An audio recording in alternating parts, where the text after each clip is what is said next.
HS 자반증, 알레르기성 자반증 환자분들 중에는 특히 성인 환자분들이 수개월에서 수년간 자반증이 반복되지만 치료를 방치하는 경우가 종종 있습니다.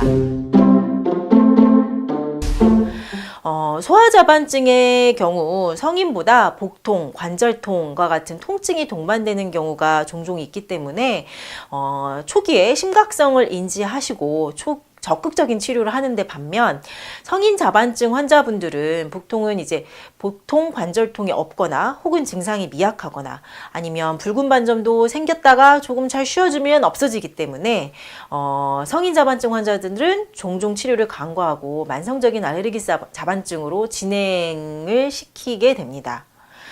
하지만 오늘 소개해드릴 통계를 한번 유익 있게 살펴보신다면요. 만성적인 성인 자반증 환자분이라면 치료를 소홀하지 않으시는 것이 반드시 필요하다라고 말씀드립니다. 페노실라인 자반증, HS 자반증으로 인한 신장염을 진단받은 소아와 성인이 신장 기능의 이상의 예후가 어떻게 되느냐에 대해서 조사했던 논문인데요. 자반증 환자들 중에서 단백뇨 같은 심장 기능의 이상을 동반하는 확률은 소아와 성인이 비슷하지만 신장 질환의 말기 단계로 이완되는 확률은 소아는 7%임에 반해 성인은 15.8% 정도로 훨씬 더 높다는 연구 결과입니다. 신장질환으로 발전하는 자반증은 대부분 장기간에 걸쳐 증상이 치료되지 않고 호전과 재발을 반복하면서 이완됩니다. 자반증이 혈관의 염증으로 피부에 붉은 반점이 나타나는 질환인 만큼 혈관 덩어리인 네프론으로 구성된 신장질환으로 발전하는 것이 당연한 결과겠죠.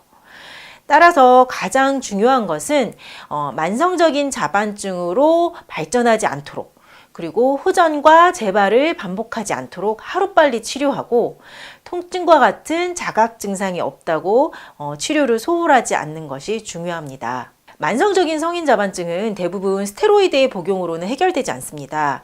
스테로이드라는 약물이 장기간 복용할 수 없는 약물이기도 하고요. 스테로이드 복용을 중단한 후에는 오히려 자반증이 더 심하게 발전하는 경우도 종종 있기 때문입니다. 만성적인 성인 자반증, 생활을 교정하고 면역 체계를 튼튼하게 회복하고 그러함으로 혈관의 염증이 반복되지 않도록 하는 것이 필요합니다.